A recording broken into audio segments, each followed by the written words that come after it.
The night before the college entrance exam, a fire broke out at our school. In my desperate attempt to save my childhood friend Jason, I suffered severe burns and lost my right hand. Later, he knelt before me, holding his admission letter to Harvard, swearing that he would take care of me for the rest of his life. But 2 years later, just when I had finally adjusted to life with one hand and started to move on, he set me on fire in my sleep. His voice still echoed in my mind. If you hadn't saved Lily, I wouldn't have lost her. You can go to hell and keep her company. When I opened my eyes again, I was back in the past, on the eve of the college entrance exam. The countdown to the exam was scrawled across the blackboard, and my classmates were all in their school uniforms. Jason, my childhood friend, sat right beside me. Realizing I had been reborn, I gasped for air as if I had just emerged from drowning. "Emma, what's wrong?" Lily's voice snapped me back to reality. "Fine, if you don't want to switch seats, we won't. Don't scare me like that. I'm easily frightened." She pouted, her voice sickeningly sweet as she addressed Jason. "Jason, sweetheart." Jason shot me a look of slight disapproval. "Emma, stop making a fuss." I stood up. "You can sit here for the next class," I told Lily flatly. After all, the fire that took my hand in my past life was about to happen again. As I sat in Lily's seat, I pretended to focus on my workbook, but my mind was racing. My heart pounded as I gripped my pen so hard that it left dents in the paper. Compared to the impending fire, Jason's judgmental glances were insignificant. Suddenly, I stood up and shouted, "Fire! There's going to be a fire! Everyone run!" I couldn't explain how I knew, but I didn't need to. In my past life, everyone had escaped unharmed except for Jason, Lily, and me. The classroom erupted into chaos as the fire alarm blared, and students fled in panic. Just as before, Jason clung tightly to Lily's hand as they ran. I followed closely, watching as Lily stumbled, hitting her head against the staircase railing with a sickening thud. Jason tripped soon after, and the fire quickly spread behind them. Back then I had dragged Jason to safety, but I couldn't save Lily. This time I stood still, calmly taking in the scene. It was Jason's fault. He had run too fast, making Lily fall. If he hadn't clung to her, she might have escaped. Instead of saving them, I rushed outside and found a firefighter. "There are 2 students on the 3rd floor who have fallen. Please save them." Then everything went dark. When I woke up, I learned that while many students suffered from smoke inhalation, only Jason and Lily had been severely injured. Jason's parents sobbed outside his hospital room. "How could the school fail to protect our son? His right hand has to be amputated. And with only 2 months until the exam, how will he write?" Lily's parents were equally distraught. "Our daughter wanted to be an artist, and now there's a huge scar on her neck." I pulled my blanket over my head, memories of my past life haunting me. I remembered Jason's cold words. "How could you be so selfish? Just because you like me and I like Lily, you chose not to save her. Emma, I could never love a woman as vicious as you." When Lily woke up, she couldn't accept her scars and had several breakdowns. Jason, who regained consciousness 3 days later, was placed in the same hospital room as her. I happened to see him awkwardly holding Lily with his left arm. "Don't worry, this scar is just heaven's way of marking your beauty," he said gently. I was too proud before. I planned to confess after the exam. "Lily, I like you too. We've been through so much. It only proves how real my feelings are. No matter what, I'll always love you." I laughed. He had forgotten about his own burn. His face now looked just as disfigured as mine had in my past life. Pitiful. Repulsive. But for the first time, Lily didn't respond to him. 2 days later, while waiting in the parking lot with my dad, I saw Lily clinging to a man, crying, "Please don't leave me. I'll get skin grafts. My face isn't that bad, right? Don't break up with me." The young man shoved her away. "Don't think I don't know you were flirting with pretty boys at school. You disgust me. Get lost." "Isn't that one of your classmates?" my dad asked curiously. Smiled. Not Jason. He's Harvard and Stanford material. He wouldn't act like that. But I knew better. Jason was brilliant, but he was hopelessly love-struck. And now, with his right hand gone, who knew if he'd still make it to Harvard or Stanford? As the exam drew closer, our school relocated. Jason, now bandaged and looking like a tragic hero, sat beside Lily. They seemed like the perfect pair, both scarred, both ruined. During meals, Lily fed Jason bite by bite. Some classmates teased, "You two are like a disaster recovery couple." Lily blushed but didn't deny it, spooning another bite into Jason's mouth. I silently praised the classmate who made the remark. They had no idea how right they were. Jason's stiff expression spoke volumes. In my past life, my injuries had been far worse, causing me to miss the exam and repeat a year. But Jason, a prodigy celebrated for his brilliance in math and English Olympiads, would someone like him ever need to repeat a year? I lowered my gaze and quickened my pace, focusing on my practice problems. No matter how Jason performed this time, I was determined to exceed expectations. On Saturday when I went home, Jason's mother was already at our house. Her face clouded with worry as she sighed endlessly. The moment she saw me, her eyes lit up as if she had found a lifeline. "Emma, can you help convince Jason to retake the year? He listens to you," she pleaded desperately. I raised an eyebrow, barely holding back a smirk. Now she was coming to me for help. Our families were neighbors, and Jason's mother had practically watched me grow up. In my previous life after my accident, she had sobbed and knelt before my mom, promising that once Jason and I were of legal age, she would ensure he married me as repayment for saving him. But just 2 years later, I had overheard her countless times on the phone with Jason. "Son, you're a Harvard student now. Make sure you find someone good over there. It's not like we're ungrateful to Emma, but she should understand her place. Think about how much our family has done for her these past 2 years. How could a disabled person like her stand next to you?" This family sure had a way of switching faces. Looking at her tearful expression now, I pulled my hand back. "Auntie, Jason is very obedient. You should talk to him yourself," I said coolly. After sending Jason's mother away, my mom was visibly upset. "Emma, are you distancing yourself from Jason just because he's injured?" she scolded. I chuckled bitterly and responded bluntly, "Jason will never retake the year." On Monday, as expected, Jason and Lily got into a fight during the long break. Since neither of them had to run laps, their argument echoed through the classroom. "Jason, listen to what you're saying. Retake the year. You want me to go to college alone. I won't accept a long-distance relationship," Lily snapped. Jason pressed his lips tightly together, his face pale. "But my hand, Lily. Next year I'll definitely get into your city, okay? I've already asked the doctor. I won't be able to get a prosthetic in 2 months." Standing outside, I saw Lily sneer as she rolled her eyes before turning back and leaning into Jason's arms, lightly stroking his wounded arm. "But Jason, you're a genius. It's only 2 months. Can't you just write with your left hand? Don't blame me, I just really want to go to college with you. We're only young once, and I don't want us to have any regrets," she said sweetly.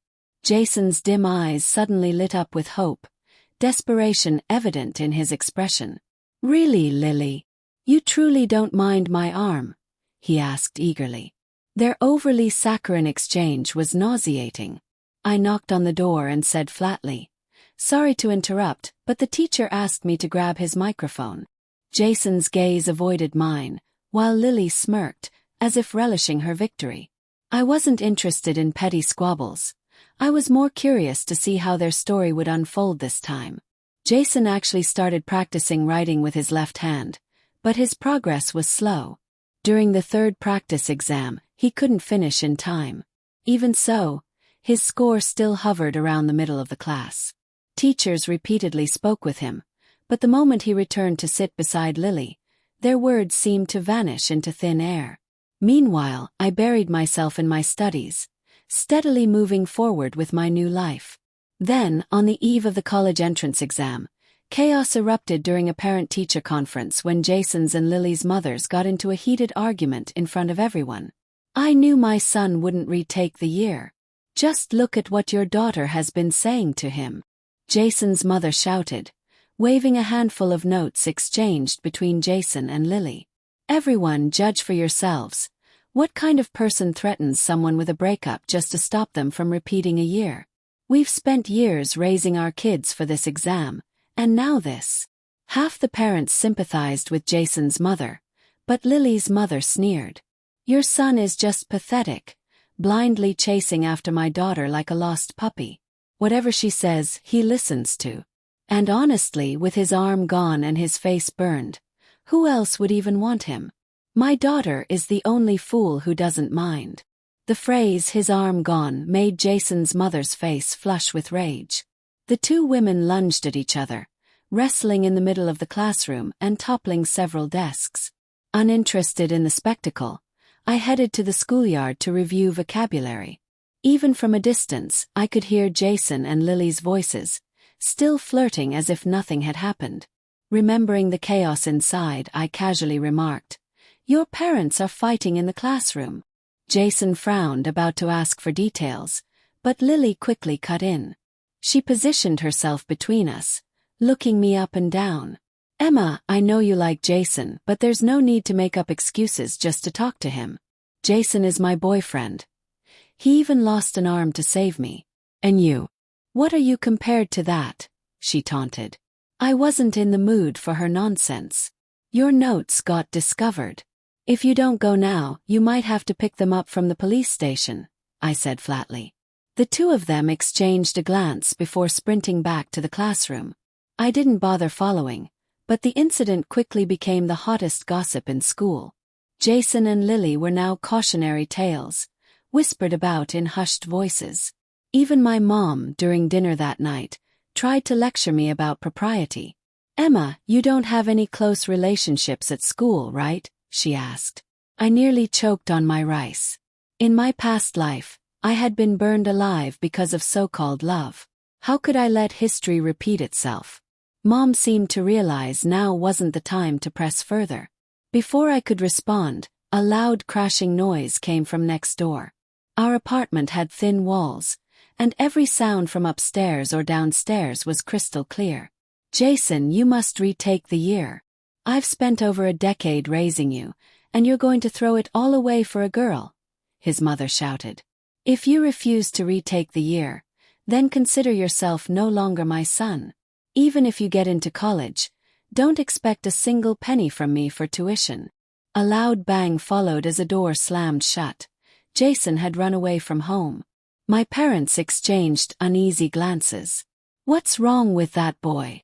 He used to be so obedient. How did he turn out like this?" my mother muttered.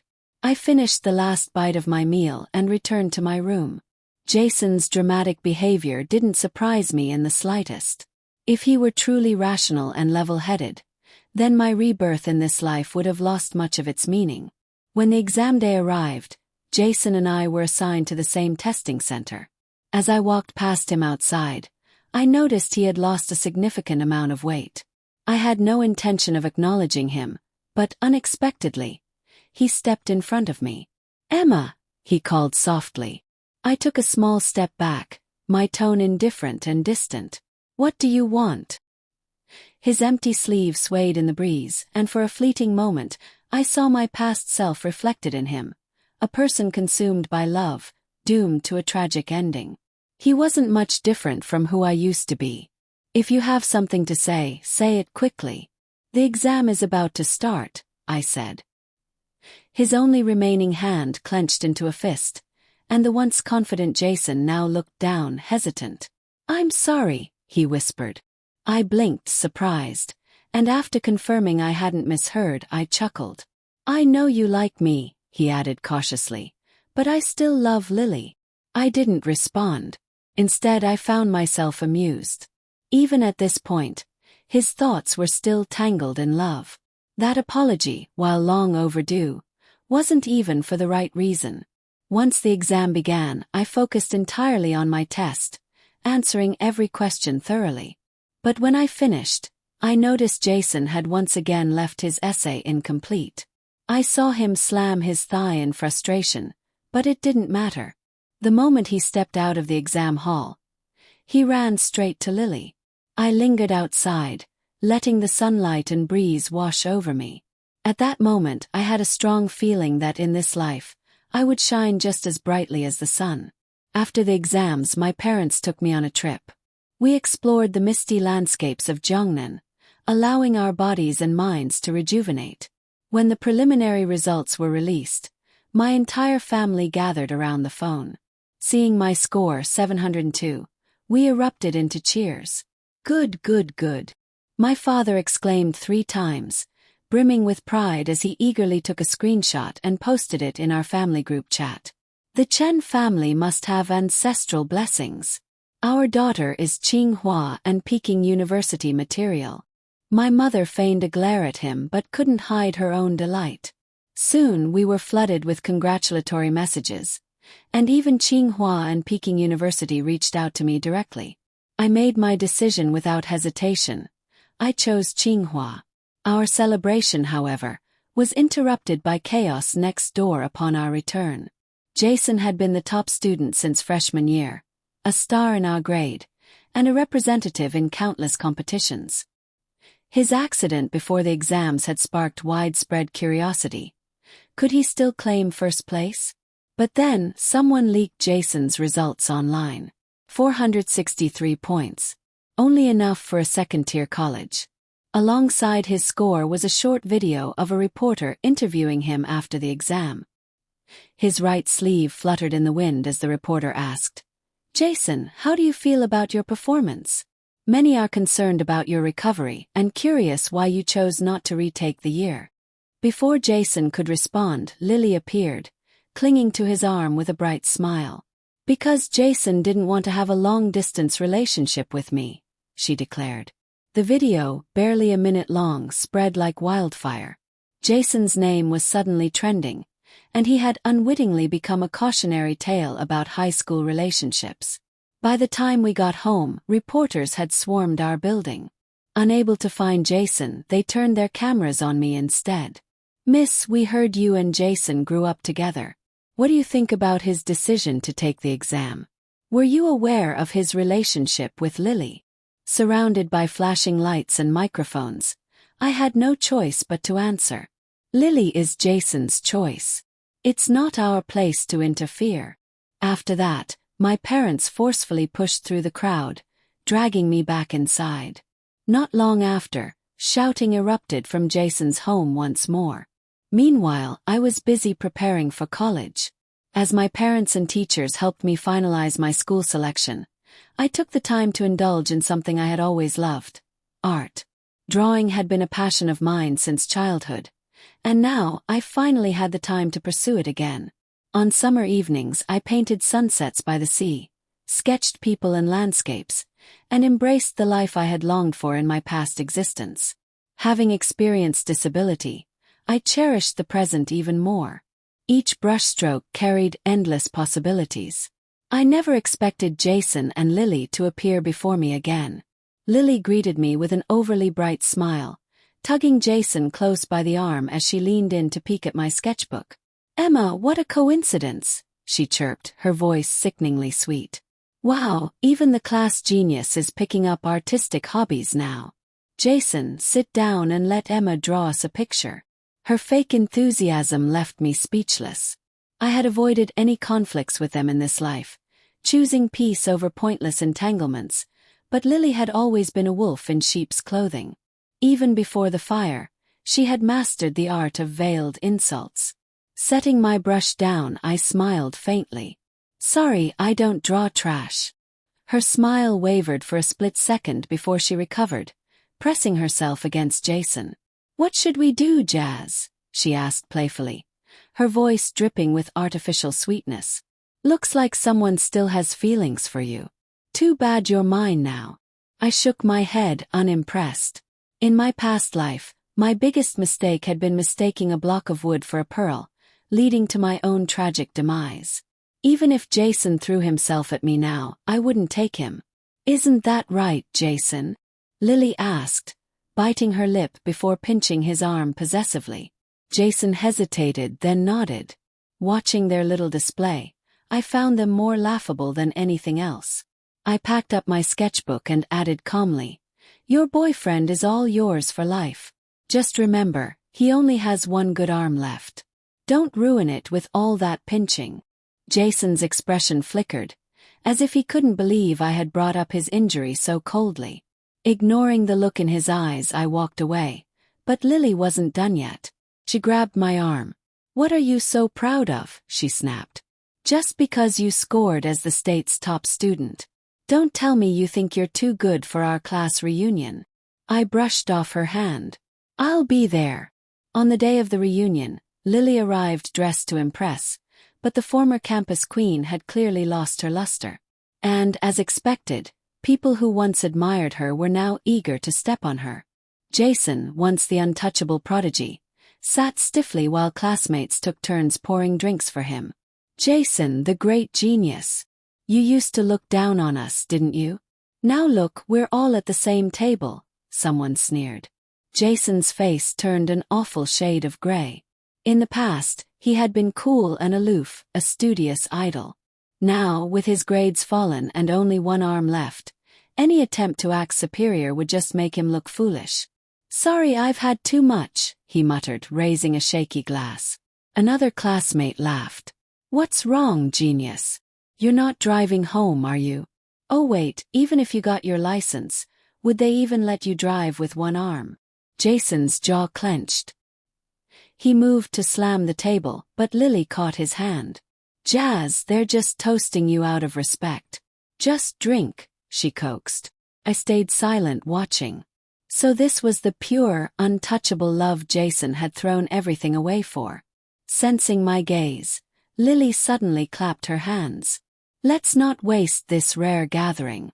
How about we confess our past crushes? High school only happens once. No regrets." Her eyes landed on me, the intention obvious. My childhood crush on Jason had been an open secret, and she wanted to humiliate me. "Come on, Emma. Be brave," someone urged. I met Lily's amused gaze, feeling irritation bubble up.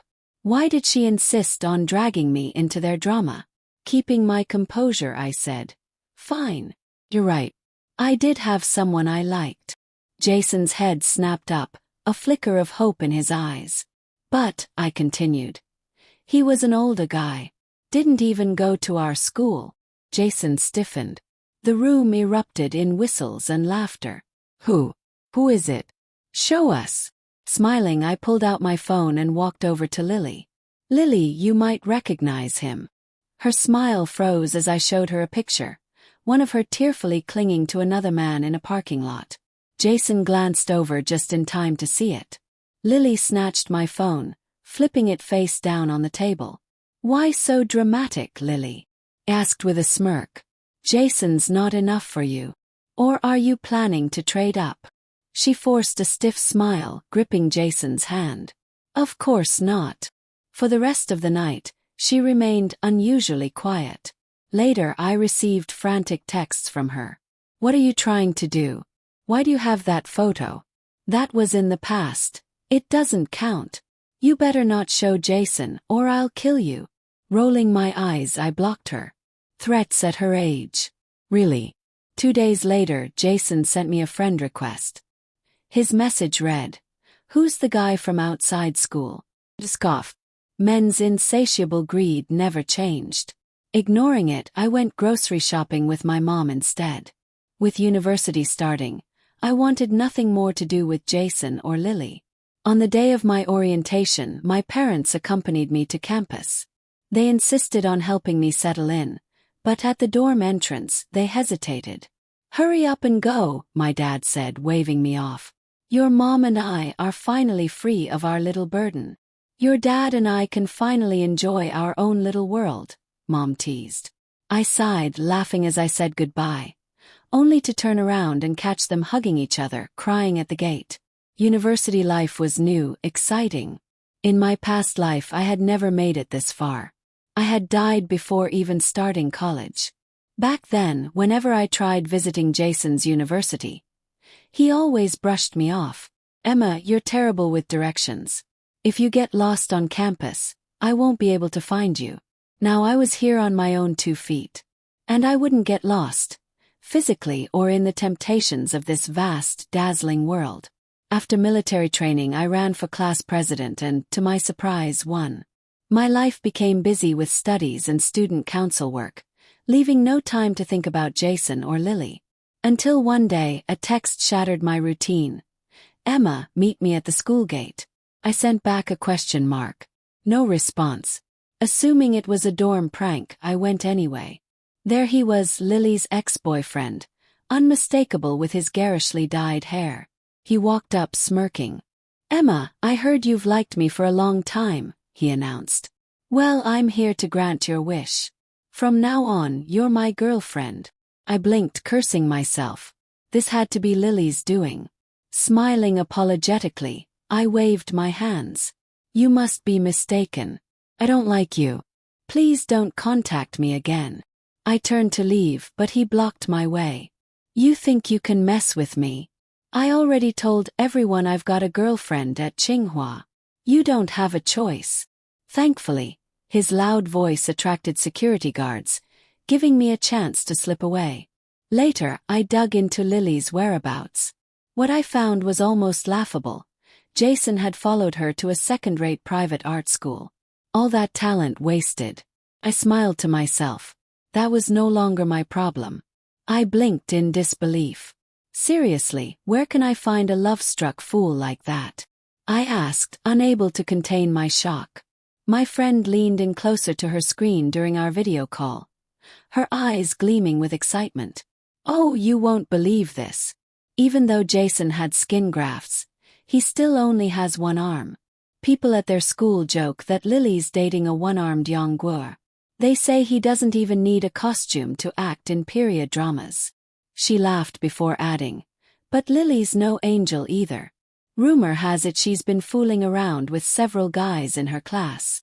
After we ended the call, I sat back and pieced together the situation. Lily must have vented her frustration about Jason to her ex, and that idiot had latched onto my offhand joke about liking him. Realizing I was a student at Chinghua, he must have seen an opportunity and run with it. At first, I decided to ignore the whole mess. But 2 weeks later, I received a threatening message. If you don't agree, I'll make sure everyone at your school knows your name.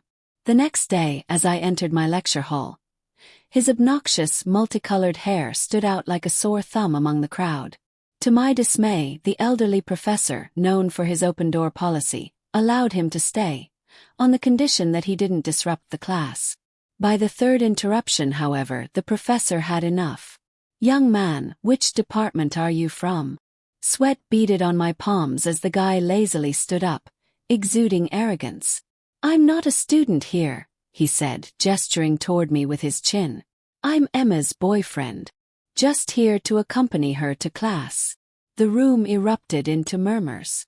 My face burned with humiliation, and any attempt to explain was drowned out by the students' reactions. After class, the professor pulled me aside. This is your warning. It won't happen again, will it? Back at my dorm, I sent Lily a photo of her ex and texted, if you don't handle this, I'll send this picture to Jason. Lily called immediately, laughing as if it was all a joke. So, that bastard found you, huh? You should be grateful. This is your lucky break. Clenching my teeth, I snapped. Stop with the nonsense. He chuckled. Go ahead, send it to Jason. Honestly, I've been wondering how to break up with him anyway. Though I had expected as much, I still asked. Why? Jason lost his arm because of you. She screeched, her voice rising sharply. Because of me. If he hadn't been dragging me so tightly, I wouldn't have fallen in the first place. It's his fault he couldn't get us out. I had to endure skin grafts because of him. Her rant strangely soothed my earlier frustration. So, Jason and Lily weren't living their fairy tale romance after all.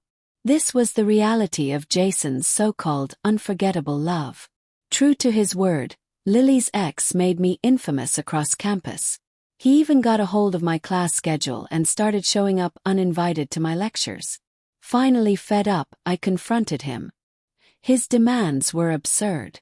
Be my girlfriend. Have my child. My family needs someone with brains like yours. I laughed in disbelief. Why on earth would I do that? I don't even know your name. You don't need to, he said smugly, leaning against the wall. If you don't agree, I've got plenty of time to mess with you. Don't want to get expelled from your precious university, do you? When I didn't respond, he slipped a room key into my hand. Think it over. You know where to find me. I waited just long enough to ensure he was watching, then walked straight to the authorities. I reported him, released the recording publicly, and just like that he was dealt with. He never showed up again. With the misunderstanding cleared, I could finally walk around campus without a shadow following me. Perhaps feeling guilty about the incident, the professor offered me an opportunity to accompany him to an off-campus lecture. While it didn't bring immediate benefits, I knew he was a highly respected professor, and building a connection with him would be invaluable for my graduate studies. On the day of the lecture, I was thrilled beyond words. The professor even allowed me to speak briefly. This is one of the most resilient students I've met, he introduced me. I hope all of you can find the same determination to excel. As I stood before the audience, reflecting on the vast difference between my past life and this one, emotion surged through me. Tears welled up, but just as I glanced toward the crowd, I froze. Jason was there. It was only for a moment, though. I had more important things to focus on. When the professor invited me to say a few words, I spoke with clarity and confidence. After the lecture, Jason didn't leave. The professor had gone off to discuss matters with the university leadership, leaving just Jason and me in the auditorium. He hesitated, as if he wanted to step onto the stage, but couldn't. It was just a meter high, yet at that moment, the distance between us felt insurmountable. I recognized the look in his eyes, the same way I had once looked at him, filled with longing and regret. I stepped down and greeted him calmly. It's been a while. Is there something you wanted to say? Jason looked awkward, uneasy. His prosthetic arm, now complete, was partially hidden beneath his sleeve, only a few fingers visible. The once proud and aloof Jason was gone. You've done really well, Emma, he said softly. He nodded. Thank you. There was no shame in my achievements. They were built on the lessons of past pain. Jason suggested a walk around campus, and I agreed. As we strolled, I noticed the occasional unfriendly stares he received. I overheard whispers calling him one-armed Yonghua, a nickname he must have grown used to. Each time he heard it, his fist clenched, then relaxed, the motion repeating over and over. You're doing well too, I said, changing the subject. Where's Lily? He laughed bitterly. We broke up. She said I deserved to lose my arm and that she couldn't stay tied to me forever. His eyes were hollow, his whole being shrouded in bleakness. Do you think that's true? He asked. I just wanted to get her out of there. I gave up retaking the exams, gave up the major I loved. All for her. You heard them, didn't you? They call me Yonghua because of my arm. Felt no sympathy. Compared to what I had suffered in my past life. His pain was nothing. And Lily? Yes. He laughed again. She's with the principal's nephew. Some rich kid. Did you see that Ferrari parked outside the gate? That's probably hers. As he spoke, his voice cracked. Emma, did I make the wrong choice? Maybe I should have listened to my mom and retaken the exams. His despair didn't move me. Instead, I found it ironic. Everyone has their own destiny, I said simply. He had made his choice, just as I had made mine. As I turned to leave, Jason called out again. Emma, we're still childhood friends, right? I didn't answer. Hearing those words from him made my skin crawl. If there's a chance, could you show me around Chinghua someday? He asked hesitantly. I shook my head and replied with his own words from the past. The campus is so big. If you get lost, I won't be able to find you. Without waiting for his response, I walked away. My best days were still ahead.